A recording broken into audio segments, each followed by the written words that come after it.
இங்க ஒரு குடும்பத்தினரை அவங்க ஒதுக்கப்பட்ட சமூகத்தினர் அப்படின்னு சொல்லி ஒரு கிராமமே அவங்கள தள்ளிவிக்குது. அவங்க குடிக்கிறதுக்கு தண்ணி கொடுக்காம அவங்க உட்கார்ந்த இடத்தையே தீட்டுங்கிற அளவுக்கு அவங்கள கஷ்டப்படுத்துறாங்க. தன்னோட குழந்தைகளுக்கு பசி எடுத்ததால அந்த அம்மா ஒரு ஹோட்டலுக்கு போயிட்டு ஏதாவது வேலை இருந்தா நான் செய்யறேன், என் பிள்ளைங்களுக்கு சாப்பிடறதுக்கு கொஞ்சமா சாப்பாடு கொடுங்கன்னு கேக்குறாங்க. உன்னையெல்லாம் வேலைக்கு வச்சுக்க முடியாது, ஒழுங்கா வெளியே போன்னு சொல்லி அனுப்பிடுறான். இதையெல்லாம் பார்த்துட்டு ஒருத்தன் பிள்ளைங்கெல்லாம் ரொம்ப பசியில இருக்கு, இந்த சாப்பாட்டை கொடுன்னு ஒரு பார்சலை கொடுக்குறான். இந்த அம்மாவும் வாங்கிட்டு பிள்ளைங்களுக்கு சாப்பாடு கொடுக்குறாங்க. அந்த நேரம்னு பார்த்து சாப்பாடு வாங்கி கொடுத்தவன் இந்த அம்மாவை தனியா கூப்பிட்டு தப்பா நடந்துக்க பாக்குறான். எல்லா விஷயத்திலையும் தீட்டு பாக்குறீங்க, இதுல தீட்டு ஒட்டாதா அப்படின்னு சொல்லி திட்டி அனுப்பிடுறாங்க.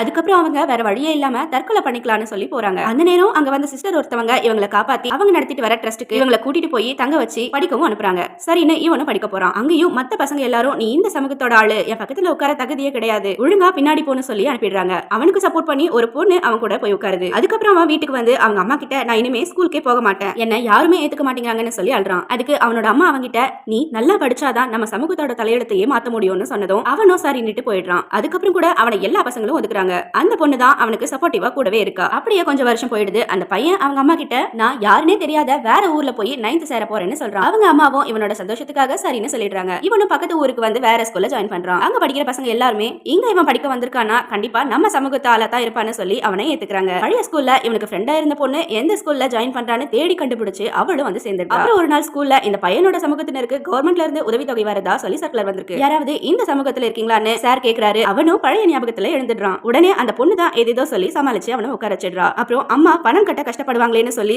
சர்க்குலர் படிச்ச சார தனியா மீட் பண்ணி சார் எனக்கு கவர்மெண்ட்ல இருந்து கொடுக்குற உதவித்தொகை வேணும், எனக்கு கொஞ்சம் வாங்கி கொடுங்கன்னு கேக்குறான். இதை நீ கிளாஸ் ரூம்லயே சொல்லிருக்க வேண்டியதானு சொல்றாரு. அதுக்கு அவன் நான் சொன்னா இந்த சமூகத்து ஆளா நீன்னு என் கூட இருக்கவங்க எல்லாம் என்ன கிண்டல் பண்ணுவாங்க, அதனால சொல்லல சார் அப்படின்னு சொல்றான். உடனே அவர் என்ன சொல்றாருன்னா நீ இப்படி தயங்கி இருக்கிறதால தான் எல்லாரும் உங்களை ஏறி மிதிச்சு போறாங்க, இனிமே இப்படி எல்லாம் இருக்காதுன்னு சொல்லிட்டு நான் உனக்கு கண்டிப்பா வாங்கி தரேன்னு சொல்றாரு. அவனும் சந்தோஷத்துல அவர் கையை பிடிச்சு நன்றின்னு சொல்லிடுறான். இவ்வளவு அட்வைஸ் அவர் பண்ணிட்டு அவரே இவன் கையை தொட்டதால சோப்பு போட்டு கழுவுறாரு. அப்புறம் ஒரு நாள் அந்த பையனுக்கு பிறந்த நாள்னு வீட்ல இருந்து பால் கொல்கட்டை செஞ்சு கொண்டு வரான். அத அவனுக்கு கூட வைக்காம அவன் ஃப்ரெண்ட்ஸ் எல்லாரும் சாப்பிடுறாங்க. அந்த நேரம் சார் வந்து நீ கேட்ட உதவித்தொகை வந்துருச்சு, ஆபீஸ்ல வந்து சைன் போட்டுட்டு வாங்கிக்கன்னு சொல்லிடுறாரு. இதை கேட்ட அவன் ஃப்ரெண்ட்ஸ் எல்லாருமே நீ அந்த சமூகத்து ஆளா அப்படின்னு சொல்லிட்டு சாப்பிட்ட எல்லாத்தையும் அவன் மேலேயே துப்பிடுறாங்க. அப்பவும் அந்த பொண்ணு தான் அவனுக்கு சப்போர்ட் பண்றா.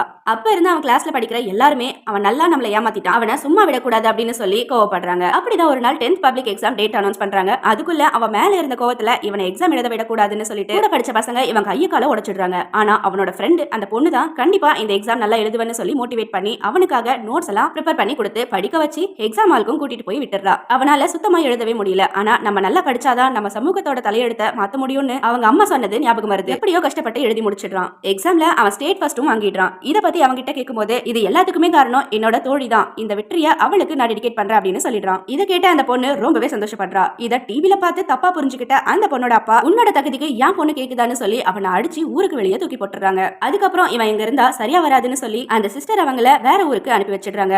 அதுக்கப்புறம் ரொம்ப வருஷம் கழிச்சு அந்த பையனும் அம்மாவும் திரும்பவும் அந்த கிராமத்துக்கு வராங்க. அவங்கள பார்த்ததும் எல்லாரும் கோவப்பட்டு அவங்கள அடிக்க போறாங்க. அப்பதான் அந்த சிஸ்டர் இவ்வளவு நாள் இந்த ஊருக்காக ஸ்கூலு ஹாஸ்பிட்டல் எல்லாமே கட்டி கொடுத்தது என்னோட ட்ரஸ்ட்ல இருந்துதானாலும் அதுக்கு பணம் கொடுத்தது எல்லாமே இவங்க தான் சொல்றாங்க. இதை கேட்ட உடனே இவங்க தொட்டாலே தீட்டுன்னு நினைச்ச அந்த ஊர் மக்கள் எல்லாருமே அவனை தலையில தூக்கி வச்சு கொண்டாடுறாங்க. இப்ப நீங்க சொல்லுங்க, இந்த ஊர் மக்கள் மனசு ஜெயிச்சது அவனோட படிப்பா இல்ல அவன் கொடுத்த பணமா?